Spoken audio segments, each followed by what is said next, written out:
अब इन भगवानों की थोड़ी सी सतिथि बताते हैं, इनकी आयु समझाते हैं आपको। ब्रह्मा जी की आयु से आप परिचित हैं, क्योंकि ये हमारे भांड जो गुरु थे ये इतनी तब बताया करते थे कि ब्रह्मा जी की आयु 100 वर्ष की है। वो अब दास बताएगा वो 100 वर्ष बनते कैसे हैं, उनको तो ये भी ज्ञान नहीं था। जैसे एक चतुर्युग, ब्रह्मा जी का 1008 चतुर्युग का दिन और इतनी ही रात्रि होती है। इसकी उम्र का ऐसे कैलकुलेशन करनी पड़ती है। और एक चतुर्युग सतयुग, त्रेता, द्वापर, कलयुग चारों मिलाकर एक चतुर्युग कहलाता है। चतुर्युगी भी कहते हैं इसको।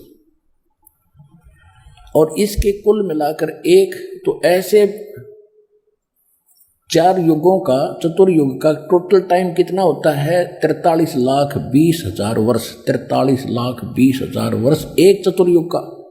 और ऐसे ऐसे 1008 चतुर्युग का ब्रह्मा जी का दिन और इतनी ही रात्रि।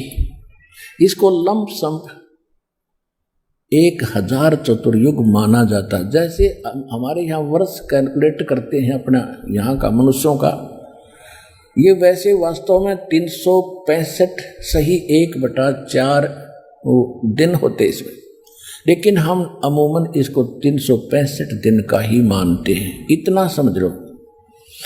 वैसे 1008 होते हैं।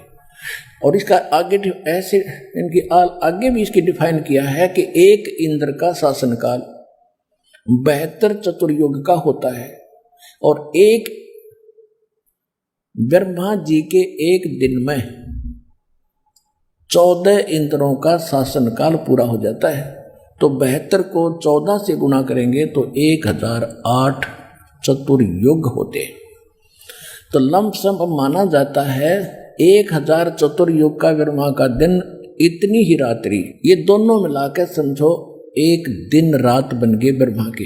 ऐसे 30 दिन रात का महीना और 12 महीने का एक वर्ष, ऐसे बने हुए पीरियड से। और ऐसे 100 वर्ष की आयु है ब्रह्मा जी की। ओ तेरे की बताओ, अब हम तो 100 वर्ष हमारे गिन लो, ये कितने समय उसकी तुलना में। अब उसकी कैलकुलेशन ऐसे हटकर हम अन्य देवताओं की कैलकुलेशन नहीं कर सकते। अब ऐसे निकालेंगे, ब्रह्मा जी की आयु ऐसे बने हुए 100 वर्ष की होगी, ठीक है। उसके बाद इसे 7 गुनी विष्णु जी की 700 वर्ष जैसे ये बने हैं वर्ष। और इससे 7 गुना शंकर भगवान की 4900 वर्ष। किससे 7 गुना? विष्णु जी से 7 गुना। और जब ऐसे 7 गुना आयु वाला शंकर मर जाएगा, ऐसे ऐसे 70,000 जब ये शंकर जी मर जाएंगे, उसके बाद एक ब्रह्मांड का विनाश होगा और इस गीता ज्ञान दाता की मृत्यु होगी। और इतना पीरियड जो होगा 70,000 बार शंकर मरने के बाद, ऐसे जो एक बार ब्रह्मांड का विनाश होगा और इसकी मृत्यु होगी काल की, ज्योत निरंजन की, सरपुरुष की। तो वो होगा युग। किसका? अक्षर पुरुष का युग होगा वो युग। अपना आत्माओं ने वेदों गीता का समझना कोई बालकों का काम नहीं था। गीता अध्याय नंबर 8 के श्लोक नंबर 17 में उसमें लिखा है कि सहस्र युग लिखा है, सहस्र चतुर्युग नहीं लिखा। ये गलती कर रहे हो अनुवाद करते समय, उन्होंने ब्रह्मा जी का वो सिद्ध कर दिया। वो है सहस्र युग ओनली, नोट चतुर्युग। तो 1000 युग का दिन किसका? अक्षर पुरुष का। और इतनी ही रात्रि। तो ऐसे जैसे एक युग, दास ने ये बताया, ऐसा एक युग, ऐसे ऐसे 1000 युग का अक्षर पुरुष का दिन और इतने ही युग की रात्रि। ऐसे 30 दिन रात का इसका महीना, और ऐसे 12 महीने का एक वर्ष, और फिर 100 वर्ष की आयु है उस अक्षर पुरुष की। और फिर भी मृत्यु। गीता अध्याय नंबर 15 के श्लोक नंबर 16 और 17 में 3 पुरुष बताए, सरपुरुष अक्षर पुरुष बताए 16वें श्लोक में 15वें अध्याय के।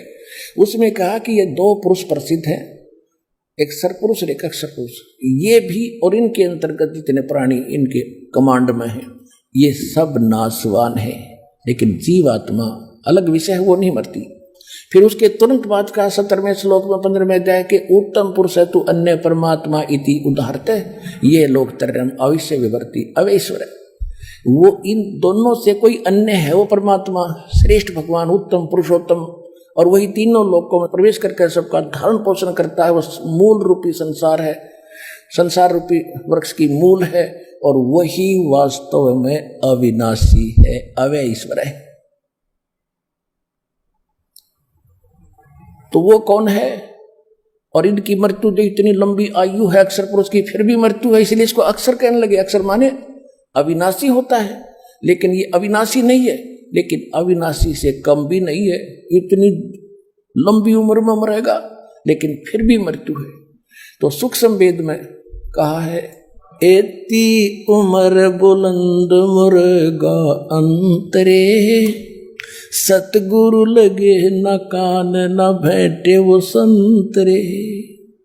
इतनी लंबी आयु होने के बाद भी मृत्यु होगी, क्योंकि आपको वो तत्वदर्शी संत नहीं मिला।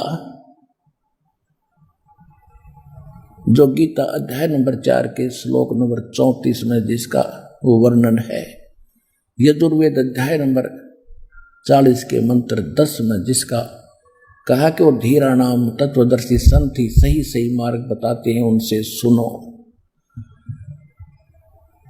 तो वो तत्वदर्शी संत आज विश्व में ये दास है। एक बार को आओ चाहे 100 बार सुन लो।